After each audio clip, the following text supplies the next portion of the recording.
Let me do the introduction for him. I'll read it.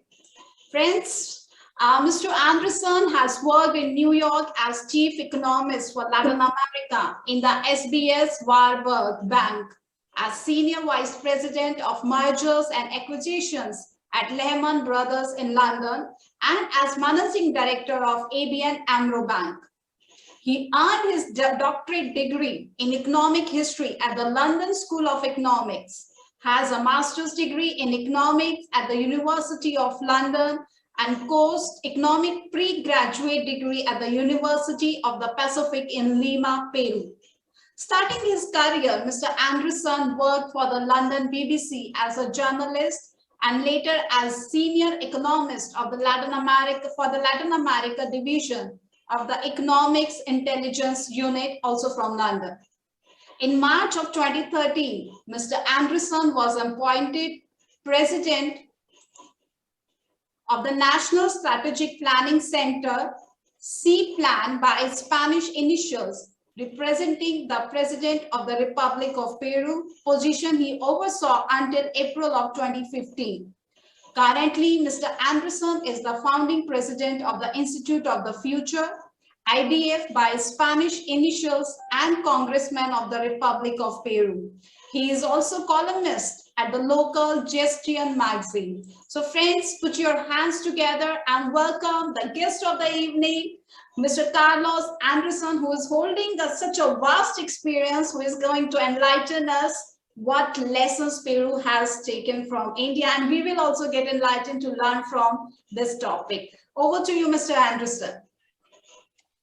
Well, thank you very much.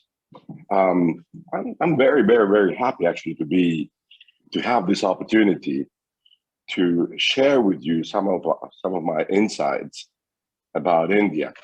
I must say that this conversation, the origin of this conversation, is actually one that I shared with my colleagues in Parliament, because we're trying to promote the idea, an idea actually that is a little bit alien to Peru at this moment in time, which is the need to attract foreign direct investment.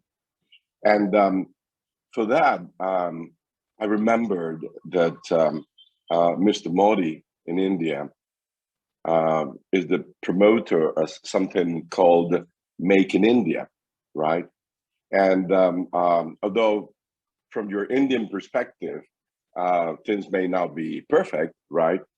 From afar, we, people like myself, who is always trying to find the best experiences in the world, I can identify that there's been significant progress in its main objectives. Now, one thing that we need to be clear about is the fact that in Peru, as in the rest of Latin America, there is not a very clear understanding of both India's present economic clouds, and its future prospects. Okay, and I think it is important for us to understand this and to highlight, in particular, the fact that according to most observers and analysts, India is on the path to become the world's third largest economy by 2030, 2050. I don't know. Things are always a little bit volatile in that sense. But the fact is that we're talking here about the world's largest democracy. And there is no doubt that in geopolitical terms, there is a silent kind of battle between different economic models, okay? For Latin America, we're clearly being somehow subjected to the power of the Chinese model, okay? There are lots of Chinese investments in Latin America. The autocratic model is being looked at favorably in the region. And I personally believe that that is a danger for the stability and the strength of our democracy, which is why I wanted to highlight to my colleagues in Congress that there are alternative models, that it is possible to grow and emerge out of the world of underdevelopment within the realm of democracy. And for that reason, I decided to put to them some of the things that I think are clearly notable about the Indian case. So, and something else that I also tried to highlight to my colleagues in Congress and thereby to the wider Peruvian economic community was that since there is a consensus, a general international consensus, that India is on the path of sustainable economic development, that the sooner we create links with India, the better for us. Okay, that there are many things that we can learn from the Indian experience, and that the one thing that we need to do is actually to call your attention, because I am aware of the fact that there is a lot of Indian economic relationship with other parts of Asia and even Africa, but Latin America seems to be, yes, a continent apart, right? But Latin America also has its own advantages. A country like Peru, for instance, has a number of attractions that I think should also be looked at by Indian companies. So what is it that I have been able to share with my colleagues in Congress and the wider economic community about Peruvian economic community about India? Well, first of all, the fact that ever since Prime Minister Modi came to power 8 years ago, the one thing that, at least from afar, okay, I may say things that you may realize, well, I mean, I can tell that Mr. Anderson is not Indian, right? He doesn't participate in the Indian politics, and that is true. But again, from afar, the one thing that has called people's attention was the fact that Mr. Modi put the promotion of foreign investment into India at the centerpiece of the economic program. The realization that most countries, they have managed to grow very quickly and in a very sustainable way, as China itself, depended on its ability to attract foreign direct investment, is the one thing that I wanted to highlight also to my colleagues in Peru. Now, the idea that instead of having a brand called Made in India and actually turn it into Make in India, in other words, come to India, let's manufacture here, right? Let's turn India into a manufacturing hub. It's a very powerful one. And I also wanted to share with my colleagues in Peru the fact that it is not just something that you say. It's not something that you just invite foreign investors to come over and say, no, come visit us. No, you need to do things.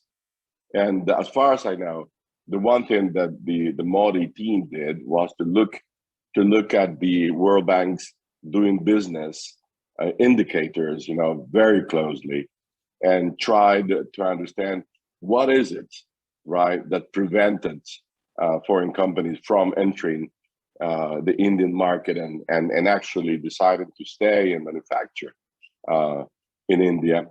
And by doing that and working on those items, it is clear, the statistics show it, that foreign direct investment is becoming an important ingredient in the general economic policy of India. Now, there are different ways to look at foreign direct investment, as you, I'm sure, know. Because you have short-term inflows, right, into the country, and you have longer term inflows, it is the longer term ones that the ones should privilege as a country, but especially the ones related to greenfield investments. Okay, and in that sense, statistics show that India has already overtaken, for example, China as the first receptor of this kind of investments. And that is something that I think is quite remarkable because it's been done in a very short term. One thing that I also think is important to highlight, and I did it, with intent when I talked to my colleagues in Peru, was the idea that industrialization is not passé. Okay.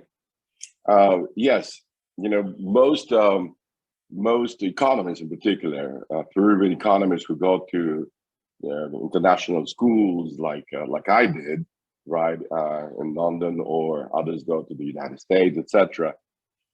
They usually come back with the idea that, well, we live in a post-industrialized world, and therefore we should forget about industrialization, right, and let's privilege services, the service sector.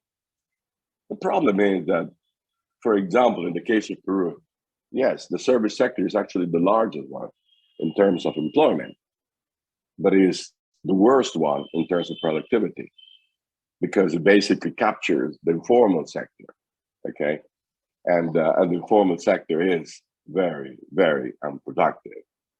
So the fact that India decides that industrialization is a goal, okay, worth pursuing, is again a message that I wanted to relate to my colleagues, but making this clear differentiation that it is not any type of industrialization. It is countries such as India are pursuing an industrialization fit for the 21st century. That is to say, that it basically is looking at the technologies and the needs of the 21st century economy, looking at all those technologies of the fourth industrial revolution. Okay, now to try to do that immediately in the case of countries like Peru is wishful thinking, because to do something like that, okay, to promote technological endeavors, software development, and high quality, high value services like the ones India provides, you need to have a number of things that we currently lack in the case of Peru or the rest of the region. And I'm talking about the quality of human capital, for example, the fact that most people don't speak English, and language is important, okay? The fact that we don't have necessarily the financial groups, okay, or the financial resources, okay, to promote this kind of investments in technology and human capital, right, that would allow us quickly, right, to take advantage of these revolutions, okay? It is true that by not having legacy issues in industrial terms, we have a possibility to leap, okay, to make leaps into the future. But for that, we need partnership, okay? And that is the one thing also that I wanted to highlight, okay? That we in Latin America need to find strategic partners, okay? Those who can bring their technologies, their human capital, right? And also their financial clouds. But I mean, this is a matter of preference, clearly, but I would 100 times prefer to have that kind of investment from a country that promotes, that believes in democracy, that one that believes that and promotes the idea that autocracy is the one way to rule a country. And so from that perspective, I think that India has a great advantage in geopolitical terms, okay, vis-a-vis China. Now, when I look about when I think about these things, I think, well, then it's important to basically strengthen the links between Latin American companies and groups and India's economic champions. Okay, but for that we need to get to know each other. So I'm very happy actually to see that there are lots of people here from India listening to me. I want to make an invitation to them so that they start looking at this region. There's a lot of potential, and we have some strategic advantages. One of them being the fact that we're so close to the world's largest market, and Latin America itself is a huge market. Okay, it's a market where we can benefit from the advantages that you bring. I mean, in Peru, for instance, we know of India because of the motorbikes. Okay, I mean, the majority of motorbikes here in Peru are of Indian make. Okay, we know of India because of a few pharmaceutical companies. Okay, and we know of India because of Tata and a little bit of software development, etc., which comes from Uruguay actually, not necessarily from Peru itself. But these are just like token investments or a token presence. Okay, and what we need is to have a lot more. I must say that culturally also, you know, I think that there is a huge opportunity because Indian culture has a lot to offer to Peruvian culture, and we love, for instance, good cuisine, and and we love chili, or you know, hot spices. Okay, so we have some common elements. In fact, every June 13th, which is my birthday, I always have Indian food. Okay, that's been a rule for the last 30, nearly 40 years now. Okay, so there you have it. Also for that, okay, we have, I think, a good chance to do that. Now, more seriously, you want, what kind of what sectors should we be looking at? You know, both sides, in order to actually make these joint ventures or strategic alliances work. And I think that we should, in Latin America and Peru, be welcoming all kinds of investments, all kinds of Indian investments in areas such as pharmaceutical. We need more. I mean, the fact that you excel at generics, for instance, is something that the region would appreciate very much. Okay, consumer products, materials, software development. Okay.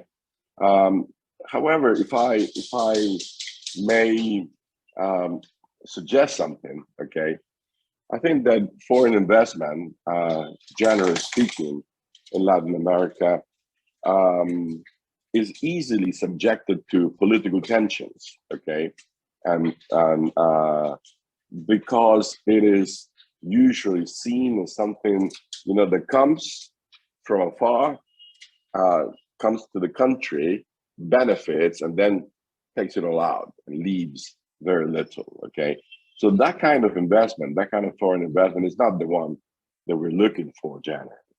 Okay, and we need to create these alliances whereby both parties can benefit. I mean, you can benefit by bringing your technologies and bringing your good quality products and ideas and expertise, etc., right, to a larger market in Latin America, over 350 Not too many in Indian terms, but still 350 million is a lot of people. And most of us, at least Peru, for instance, has a free trade agreement with the United States. Okay, so by establishing yourself in Peru, the joint venture company, you have also direct, zero tariff access to the United States market. Okay, so that is also one advantage that I think should be highlighted. Finally, when I did originally, when I made this presentation, I mean, I have a lot of slides, with lots of numbers that you all know, because what I wanted to do was to show my Peruvian friends the advantages, the characteristics, the progress of India over the last 30 years, right? But that makes no sense to present them to you, okay? But the one thing that I think I wanted to generate was also a new discussion in Parliament, in the Peruvian Parliament, about the importance to proceed to push for the signing of a free trade agreement with India, which has been in the works for quite some time, all right, and has been stuck somehow, right, in the executive and Congress. And that is a discussion that I think we need to have in the Peruvian Congress, because I personally believe that there's so much that we can benefit, from strengthening the links with the Indian economy and the Indian culture, that is also, as I said, democratic. In times of political turbulence, in times where at least in Peru, there are lots of messages from the political sphere that somehow try to convince Peruvians that the only way forward is to basically kill democracy and act by fiat, right? I believe that looking at the very good example of India, with all the problems that democracy has, I mean, undeniable, right? And especially, I mean, with all the problems that a huge country with over 1 billion people can have, and 50 odd, I don't know how many languages and cultures you have, right? And yet you have managed to have non-stop democracy for all these years. I think that is the kind of partners that the region ought to have. But so we need to do things. We need to do things to attract you, and you need to basically become a bit more curious about the region. So I invite you to be curious. Okay, come over, and at least in my case, I will be your tourist guide, to the possibilities of doing business, good business for both our countries. I'm here basically to tell you this and to be open to answer questions should you have any. Thank you. Mr. Anderson, indeed, it was a fantastic brief how one can do a business. I will say this is just a beginning of this talk, because in 30 minutes or 20 minutes, we cannot summarize, we cannot go for the details, how to do a business with Peru or look for an investment, because mostly the people who are with us today from Indian community, they are the entrepreneurs, they are businessmen. So today they must have got an idea that yes, the doors are open here in India. People know, yes, we can do business. Friends, if you have any question, please write in the chat box or raise your hands. I will put you on the spotlight. We have 10 minutes for Q&A. But before that, Mr. Anderson, I have a couple of questions for you. Being an entrepreneur, I have met many people here who are startups, who are doing a new business. They face two challenges. First, language barrier. Mhm. English, because Chinese are very expert if we compare because in Latin America, Chinese are leading. Indians, we have talent, we have capabilities, but we are lacking behind because of the language. We Mhm. can speak English, Latin America and Peru, they are mostly on the Spanish. How can we overcome this challenge? What you suggest? Because we have a couple of investors with us at the moment here as well. Well, that's actually one thing that I mean, I started as a very young man teaching English. I was about 18 years old when I started. And it is true, you look at sort of rankings, you would see that countries such as Peru, you know, figure very low, you know, at the bottom of the tables. Countries like Costa Rica, for instance, where the majority of Costa Ricans speak English, have been very successful at attracting foreign investment. And that is a task actually for Peruvians, you know.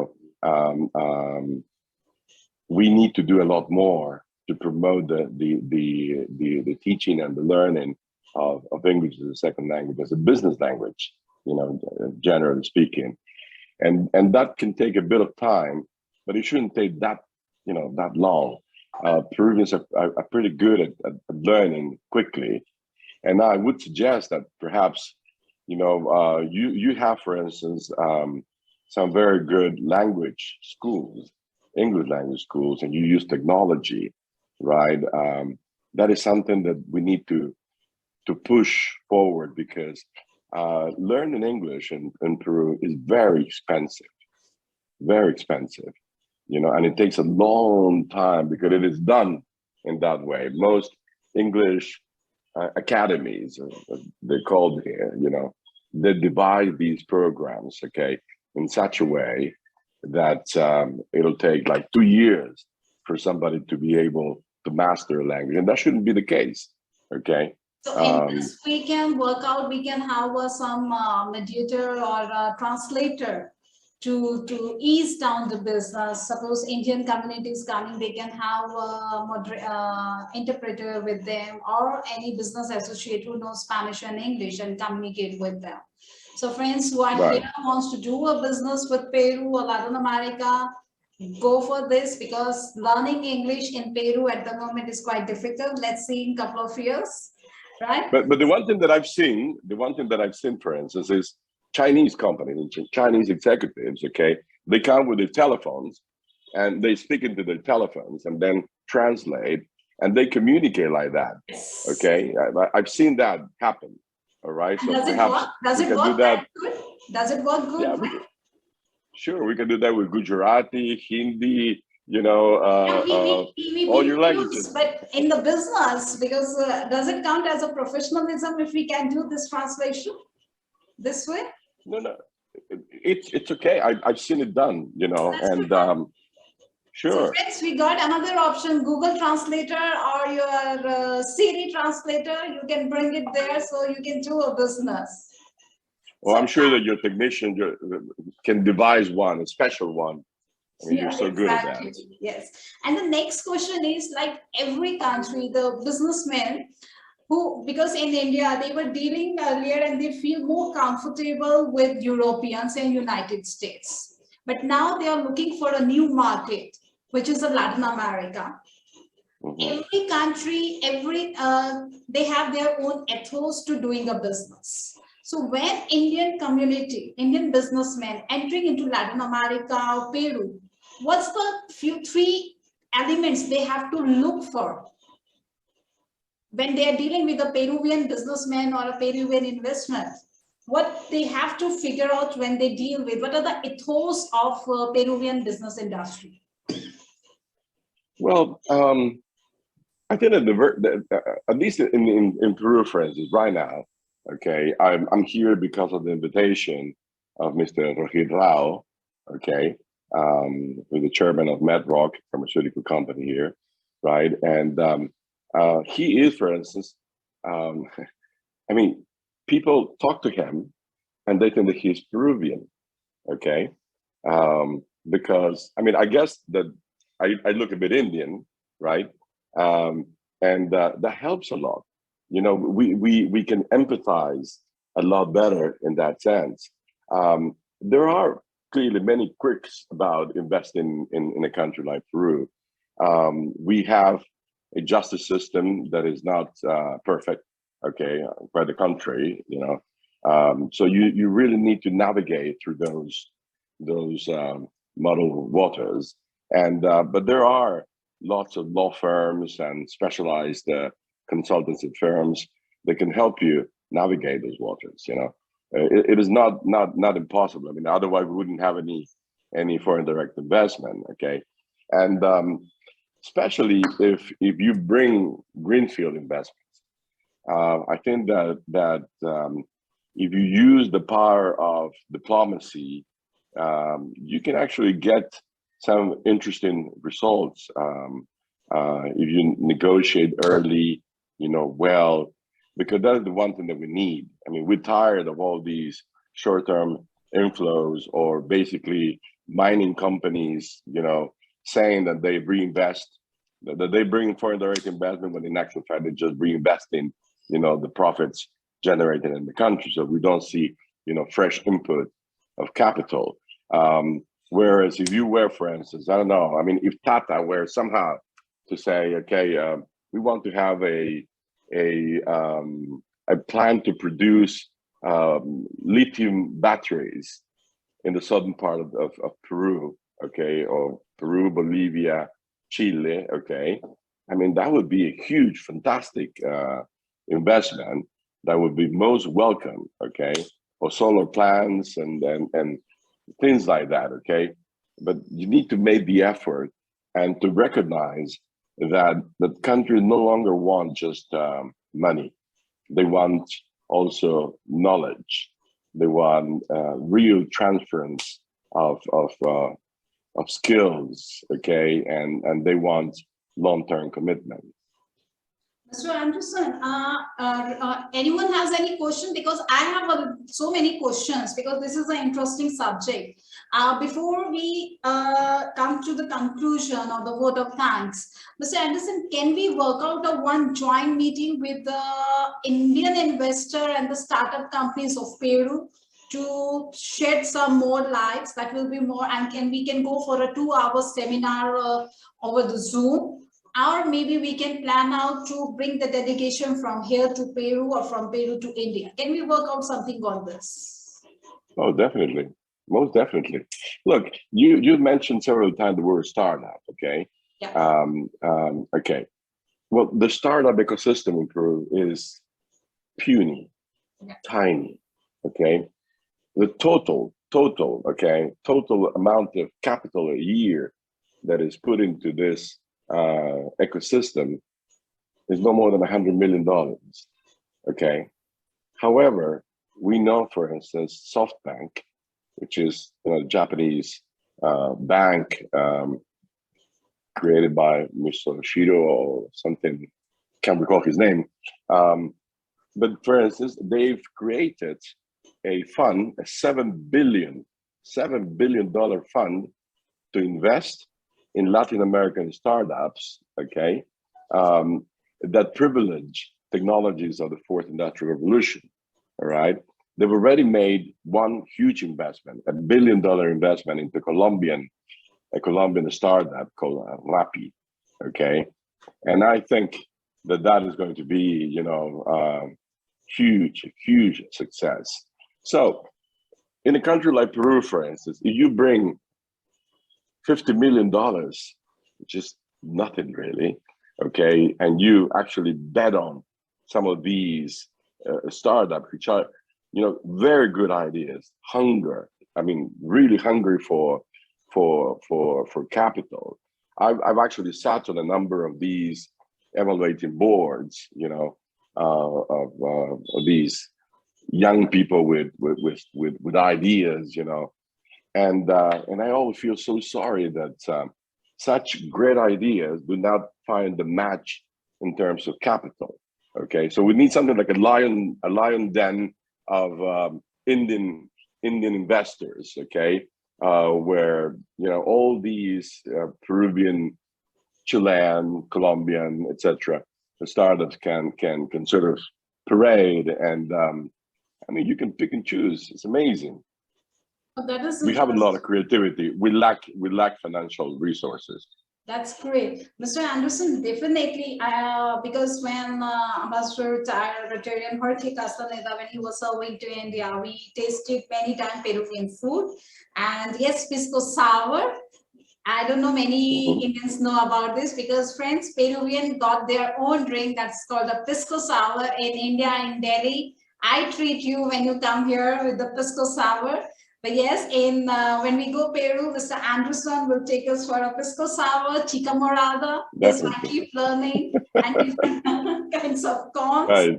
Yeah. So on this, Mr. Anderson, I request if we can do some big meetings and inter-exchange programs to have business possibility from India and Peru, and we can connect investors and startups companies together.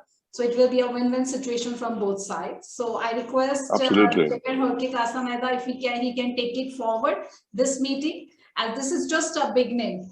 We have, of course, friends from Lima Chamber of Commerce also here. Mr. Field, thank you very much for joining us. And I request now Rotarian Jorge to do a vote of thanks for Mr. Carlos Anderson, who really opened the gate from this meeting, that we can do a business and investment in Peru and neighboring countries. And he will be our channel to the Peru now. So this is, this is just a beginning. It's the first, and we have to go for more meetings and do things together. Rotarian Jorge Castaneda, over to you.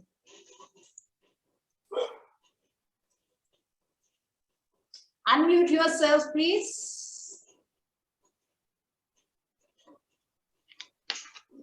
Good afternoon to all in India. Good morning to all in Peru.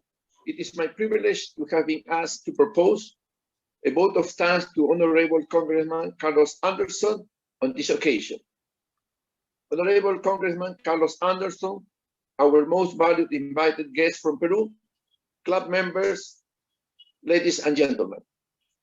On behalf of the Rotary Club of Progressive Thinkers, I am pleased to pass my warm thanks to our chief guest, Honorable Congressman of Peru, Carlos Anderson, for giving us not only precious time in his busy schedule, but especially for enlightening our minds on Indian lessons to the world, particularly on how India is managing to increase in a successful way its growth and reduce its poverty.